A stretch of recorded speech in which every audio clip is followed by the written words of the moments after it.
It seems to me, and correct me if I'm wrong, that addiction is quite a broad spectrum of reason and cause and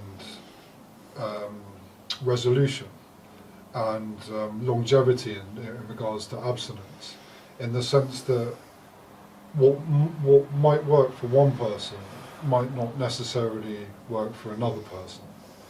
And there is quite a high percentage of people that try and get well, and they go into treatment with every intention of getting better and staying better. But somewhere along the line, they trip up, or they slip. Why do you think it's so difficult as an industry to not have a greater success rate in longevity? What do you think kind of falters in the process? I think treatment being so short now, and it's such a multifaceted problem.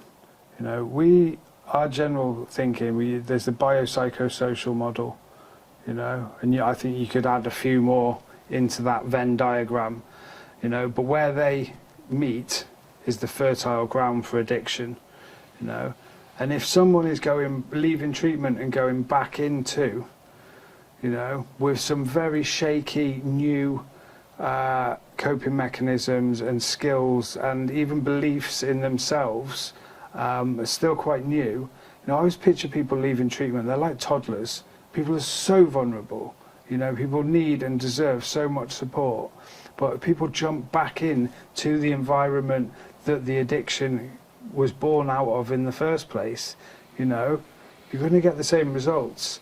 And like in an ideal world, and this does happen and used to happen, you know, I know a few people that they went to treatment for, I think, their 3 months primary, their 3 months secondary, and then they were in some supported housing away from their town, city or whatever for a number of years, and then they came back to Bristol or London or wherever they live, and they live in very long-term recovery now. You know, that's how serious addiction is it requires a treatment that's a few years long, like you said, you know, and a treatment of different stages, you know. There's lots of debate about it being a disease or, you know, but if you call it a disease or whatever you like, but it kills enough people, it's serious. You know, it's extremely serious. Not only does it kill a lot of people, it leaves a lot of misery behind, you know, and a lot of blame and a lot of resentment and anger and confusion and sadness. And because basically addiction is the only disease that will tell you that you haven't got it and that you're all right now, and that my problems are different from you and you don't understand me. You know, nobody with cancer or leukemia would go back to the doctor or the team of specialists and say, yeah, but I'm not like the patients here. I've got this something, I'm special and I'm going to do it this way. You know, it's a people get bodily damaged and they have bodily reactions to chemicals that are different from normal people, but it's something that centers in the mind, you know, and that decision process, making process, can change, but with enough time of people being in a nurturing therapeutic environment, and that can look like different things. You know, after treatment, joining one of the fellowships, joining a community of some kind. And the decision, the mad thought to use alcohol or drugs or gambling or whatever when in distress, after a certain amount of time of the right care and support, it won't come back again. It doesn't come back. People get to a certain point in recovery and they don't think about alcohol. You know, the worst thing can happen to people, and I'm speaking from personal experience, the really, really rough things can happen and you don't think about alcohol. Because that's nuts. You know, for something tragic to happen in your life, why would you invite more pain back in? You know, but that only comes along after a few years, a while. It happens quickly for some people and it happens slowly for other people. It sounds like almost a rewiring, like the neurological pathways. Yeah.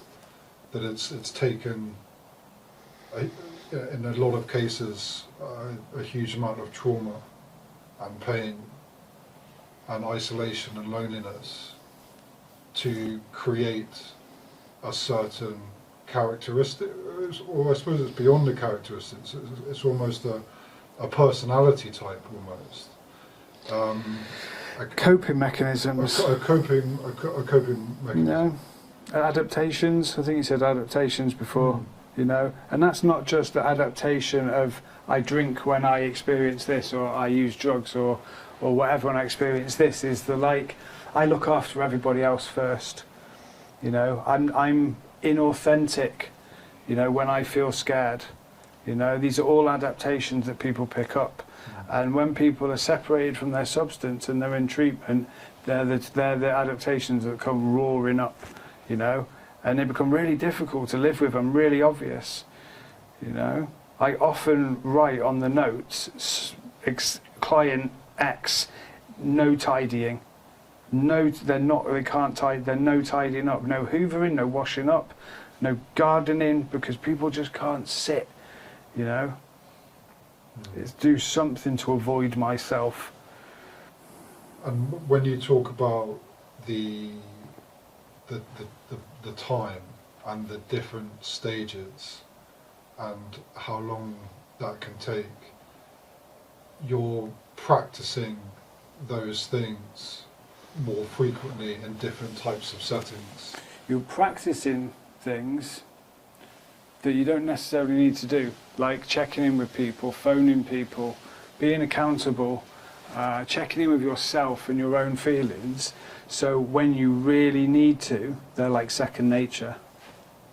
You know, when you're really in trouble, picking up the phone is pretty easy to do, to speak to somebody, you know. Breathing techniques, sitting down and just taking a minute for yourself and just like, and letting it, the feeling wash over you rather than owning you and you making a destructive decision, you know. And I equate it to when someone is like chronically depressed, like clinical depression. They get out of bed, they have a shower, they eat some breakfast, no matter what their head is telling them, no matter what their feelings are telling them, no matter what, they do those things. And that's what people have to do in early recovery, you know, is one foot in front of the other. Yeah. I'm aware I'm making it sound a bit grim. It doesn't have to be. It doesn't. It just requires discipline. No, but it's, you know. It's important to kind of describe how it is, you know, and that's one of the, you know, the main things that I want to put across, trying to put across in these conversations. But it's nothing like as difficult and as miserable as active addiction. Yeah. Nothing like, you know. Recovery will never ask more of you than your addiction did.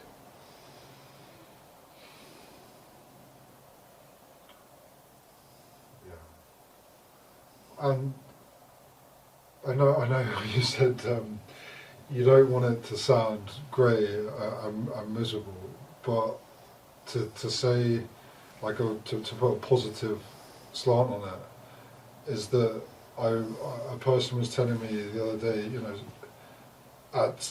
at 6 months of sobriety, you feel a certain way. A year of sobriety, you look back at yourself at 6 months, and you almost see a person that you don't recognise that you're, and even like 18 months into sobriety. Yeah. And I think, particularly in my experience, if you get to somewhere like 9 months, you know, and you've worked really hard, and you've done street, and you've done everything that you're told to do, you've put all the effort in, and you're just not really feeling happier or sadder. You're just kind of like in this middle bit. It's sometimes and I'm speaking from personal experience, sometimes it's difficult to believe that there's going to be a shift, that there's going to be a shift somewhere. Sometimes it's really difficult to wake up every day and almost try and force yourself to appreciate the fact it's a new day, and there's a sky, and you're alive, and you're sober, and you're healthy, and that there's things to look forward to. You're being productive. It can feel a bit, what's the word, disconcerting. Yeah. You know, and it's hard to find that push and that drive in those moments, because you can feel like you're broken. You know, you can't be fixed. You've done all the stuff. But I remember hearing that saying that 6 months, a year, 18 months, that you just need to give it that time, that extra space, you know.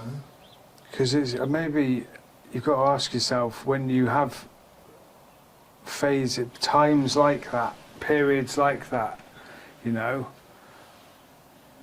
why would I make it horrific by adding alcohol and drugs into this? Yeah. You know, it may work for a moment, you know, but ultimately it's going to invite hell into your life, you know, and yeah, it's a long road. And I suppose that's where community, the aspect of community comes in becomes quite pivotal. Yeah. Because I think also what I was describing then as well is often quite a lonely feeling. Yeah. You know, if I were to hear that, it's kind of like, okay, well, you know, get out there and engage with a community so that you don't feel so alone with those thoughts, because the world suddenly becomes a lot more enjoyable and a lot more illuminating and a lot more connective. If you go and like make the effort with communities,